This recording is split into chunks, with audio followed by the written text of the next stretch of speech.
A culpa é do Tolkien e não da Pois Amazon é, por pessoal, tantas acabou críticas à a segunda série. temporada dos Anéis de Poder da Amazon Prime e melhorou bastante da primeira temporada para a segunda temporada, ficou mais dinâmico, teve cenas épicas muito importantes. Apesar da cronologia estar errada, eles colocaram personagens que não existem, modificaram certos personagens. A Galadriel ainda continua patética, nada a ver com a Galadriel da Terceira Era, aquela apresentada nas trilogias do Hobbit e da Sociedade do Anel. Mas melhorou bastante, né? Teve mais dinâmica, mostrou pontos importantes do Silmarillion, do Tolkien. E uma pergunta que se faz é por que está sendo tão criticada a série da Amazon, especialmente pelos fãs, os nerds, os que são os fãs de Tolkien. E eu tenho uma opinião que gera polêmica, mas que é a opinião, a minha opinião. Eu gosto muito do Tolkien, sempre fui fã dele, assim como muitos outros autores de ficção, mas avaliando bem todas as críticas, todas as avaliações da série, dos livros e dos filmes, eu cheguei à conclusão de que Tolkien ele foi muito superestimado, ele foi muito valorizado. E eu acho que a série da Amazon, como se fosse qualquer outro diretor, qualquer outro canal de streaming que fizesse, seguindo Tolkien, ficaria ruim.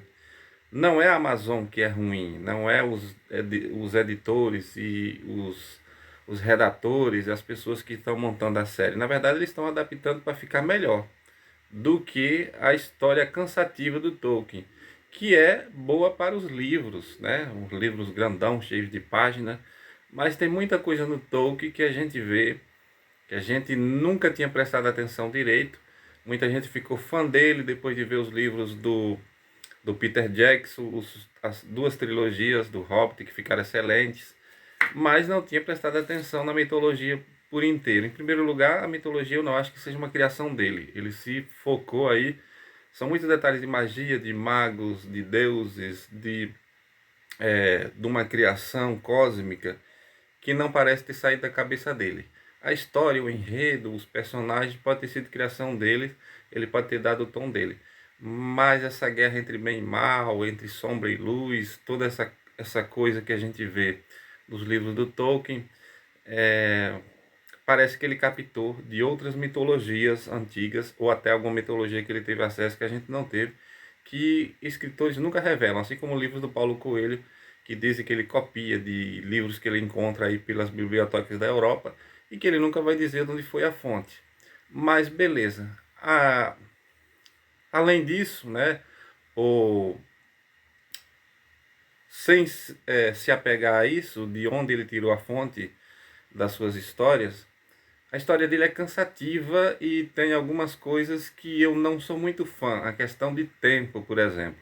O Balrog, por exemplo, depois da guerra, a Grande Guerra, quando ele servia a Morgoth, e que foram derrotados, ele entra numa caverna, a montanha onde os anões construíram aí o grande palácio, né, dos anões, a grande fortaleza. Ele fica lá dormindo por 5.000 anos. Muito tempo. Os tempos do Tolkien é muito exagerados. Isso é bom para os livros, mas para uma série. E aí teve uma contradição aí, é, que a Amazon teve que adaptar certos tempos que não estão nos livros do Tolkien, e eles colocaram para melhorar a série, e que eu acho que fica melhor do que nos livros. A questão do rei de Númenor, os regentes lá, coisas que não bate com a mesma guerra, o mesmo ataque de Sauron, né, a Eregion. Porque um rei manda um exército de homens para tentar ajudar lá, e pelo roteiro da série isso não acontece. Eles já estão com um regente que nada tem a ver com aquela época, né, da Segunda Era. Outra coisa são os magos. Os magos também estão no lugar errado, no tempo errado. E tem coisas que nos parece fantástico na trilogia do Hobbit e da Sociedade do Anel, é que os magos eles são humanos. Você vê o Gandalf das duas trilogias, ele é uma pessoa meio atrapalhada, que erra e tal. E aí os estudiosos da mitologia de Tolkien dizem que não, é porque foi vontade dos deuses que enviaram esses istas para eles se identificarem com os homens, assim, ser meio patético, que nem o Radagast e que nem o Gandalf em alguns momentos, mas que eles são extremamente poderosos e sábios. Mas o sucesso da série e as pessoas que se identificam com o Gandalf é justamente esse lado humano dele. E aí a parte daquela primeira era ou da segunda era, onde eles vêm como um meteoro que cai, como mostra a queda do estranho, aquilo ali não cai muito bem para os fãs, não. Tem uma parte muito sobrenatural que afasta toda aquela identificação daquela aventura do Hobbit, do Bilbo, do Frodo, que são questões humanas, os medos que eles passam e tal. E tem uma parte muito sobrenatural exagerada na obra de Tolkien, que é o que torna cansativo e que a Amazon ou qualquer outro streaming que não iria conseguir fazer. O Christopher Tolkien, que é o filho do Tolkien, diz que virou as costas para as duas trilogias, porque diz que ficou um trabalho para adolescentes. Mas na verdade é porque a obra do Tolkien é muito bizarra, muito sombria, muito terror. Foi mais de 1000 horas que o Peter Jackson teve que cortar, porque era muito terror e a classificação do filme iria ficar para adulto, iam ter prejuízo, iam fracassar nos cinemas, iam ter um prejuízo astronômico, porque não tinha ainda Netflix, não tinha esses streams. Então era muito terror. Então a gente supervaloriza demais a obra do Tolkien, que é bom para os livros, mas para filmes e cinema, se não fizer essa adaptação que a Amazon está fazendo, que nem o Peter Jackson fez, não rola. Não iria ter sucesso. O Peter Jackson fez uma adaptação, melhorar muito a obra do Tolkien, muito. Ele trocou personagens, como a questão da Elrin, aquela filha do Elrond.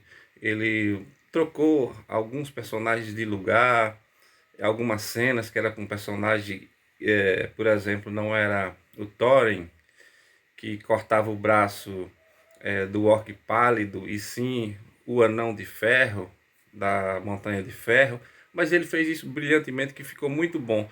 Então, só para finalizar, a minha opinião é essa: a obra do Tolkien ela é ruim para o cinema, para séries, para filmes, e os streams têm que se adaptar e têm que adaptar a cronologia, as cenas, os personagens, melhorando tanto que podem. E a culpa não é da Amazon nem dos diretores, a culpa é da obra do Tolkien, que não é tão bom como se dizia o tempo todo. Quando você olha profundamente para a obra do Tolkien, ela é sombria, ela é muito terror e ela não ficaria bem se seguisse o roteiro que o Tolkien queria.